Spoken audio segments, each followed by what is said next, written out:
ACCL प्रबंधक कार्यालय में, तो उसका कारण क्या है कि यहाँ पे आके धरना प्रदर्शन देना पड़ रहा है? नहीं, ये धरना प्रदर्शन नहीं है। ये अपना बीसीसीएल के जो पर्सनल मैनेजर हैं कंवर साहब, वो कल फ़ोन किए थे कि आज कुछ लोगों का ट्रायल होना है। जो एएसएल निजी ठेका कंपनी आई हुई है, तो उनके संबंध में हमने उनसे चर्चा करने के लिए जो हमारे भू-स्थापित संगठन के लोग हैं और जो आसपास के जो प्रभावित गांव के लोग हैं, वो सब चर्चा करने के लिए आए हुए हैं। तो इसमें रोजगार के लिए एसीसीएल क्या बोल रहे हैं?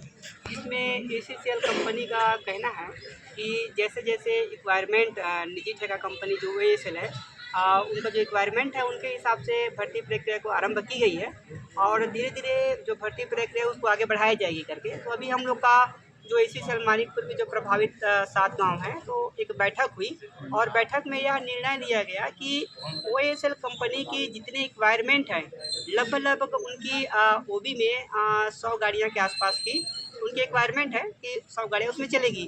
तो 100 गाड़ियों के लिए लगभग उनको 300 ड्राइवरों की आवश्यकता लगभग पड़ेगी। तो भू स्थापित संगठन और आसपास के जो प्रभावित क्षेत्र के लोग हैं, उनका कहना है कि आप जितने लोगों की रिक्वायरमेंट भरती है उसको पहले आप कर लीजिए। उसके बाद में जैसे जैसे आपकी गाड़ियाँ आते जाएगी, वैसे वैसे आप लोगों को रोजगार दिया जाएगा। उनको आप ज्वाइनिंग कराते जाइए और ज्वाइनिंग के बाद में उसमें हम लोग का सहमति रहेगा।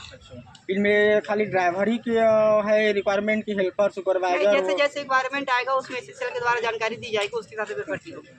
तो सुरेश जी ये बताएंगे, सुनने में आया था कि ये जन सुनवाई को भी निरस्त गांव वाले मिल के कर रहे हैं बोल के, तो उस विषय में क्या बोलना चाहेंगे? इसमें कारण क्या है कि उसको निरस्त करना पड़ रहा है?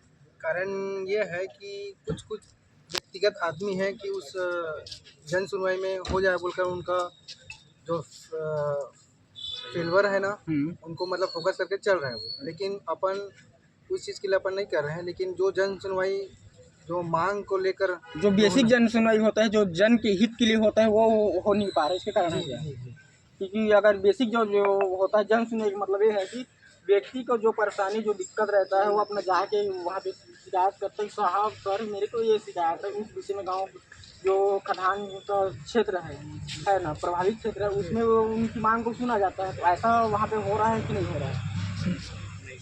ऐसा पूर्व में जो हुआ था उस चीज़ के लिए अपन वहाँ पर खड़े होकर बात करेंगे। और वो चीज़ आप लोग का 2 चीज़ टुक के टुक मांग है, अगर वो चीज़ करेगा तो ठीक है, नहीं फिर उसके लिए विरोध करेंगे।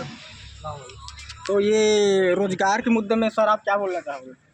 रोजगार के मुद्दा में मैं बोलना चाहूँगा कि एक कंपनी आती है और वो अपना कार्य अवधि पूरा करके चली जाती है और हम लोग दूसरे कंपनी की इंतज़ार करते करते बैठे हैं। अभी स्वयं की हम लोग को 1.5 साल हो गया। 1.5 साल से आप लोग बैठे हो, कंपनी अभी कोई नहीं आया? कोई नहीं आई।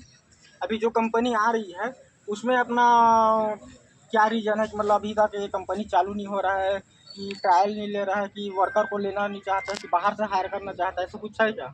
ऐसा तो नहीं है कि बाहर से हायर करना चाहता है, किंतु ये बारिश की वजह से वो अभी काम अपना पूर्ण तरीका से चालू नहीं कर पाया, उद्घाटन करके ये रख लिया है।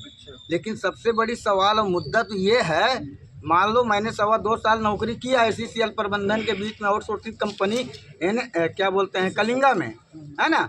और उसके बाद मैं 1.5 साल तक इंतजार करते बैठा हूँ यहाँ पर, काम आ रहा है बोल के एसीसीएल प्रबंधन हमको ऐसा आश्वासन देते देते हमको 1.5 साल से बैठा रखा है। तो मैंने 2.25 साल नौकरी करके 1.5 साल बैठ करके मेरे को क्या मिला उसमें नौकरी करके? मैं चाहूँगा कि नियमित और स्थायी रोजगार हमारे 400 से 500 मजदूर कर्मचारी का यहाँ होना चाहिए। 7 से 8 गांव प्रभावित है और पूर्व में किसानों का जो जमीन लिए हैं, नौकरी देने का वादा किए थे, मुआवजा देने का वादा किए थे। बहुत सारे किसानों का अभी तक मुआवजा 1 रुपये नहीं लिए हैं और बहुत सारे लोगों को अभी तक एसीसीएल डिपार्टमेंटल में नौकरी नियोजित नहीं किया गया। ये सुनने में आ रहा है कि मतलब एसीसीएल मुआवजा नहीं दे रहा है ना, पुराना जो जमीन गया है उसको नौकरी भी नहीं दे रहा है, तो एक प्रकार के कहा जाए कि ठगी के काम कर रहा है एसीसीएल। जन सुनवाई में पूरा ठगी का काम होता है, क्योंकि मैं उसका एक उदाहरण हूँ और सबूत हूँ। मैंने 2006 का जन सुनवाई अटेंड किया था, तहसील कार्यालय कोरबा में हुआ था, जिसमें साफ शब्द में कहा गया था कि जिनकी जमीन एसीसीएल ने लिया है उनको हम डिपार्टमेंटल एसीसीएल में नौकरी परमानेंट अभी देंगे। वर्तमान में CCL के अधिकारी लोग क्या बोल रहे हैं कि वे रोजगार देंगे कि रोजगार को और लेट करेंगे कि नहीं उनको दिया जाएगा? अभी वर्तमान के अधिकारी हैं ना, वो बोलते हैं पिछले वाली तो मैं सुनना नहीं चाहता। तुम्हारे साथ क्या शोषण हुआ है, क्या ठगी हुआ है, वो पिछला वाला तो सुनना ही नहीं चाहते। ठीक है, बहुत बहुत धन्यवाद।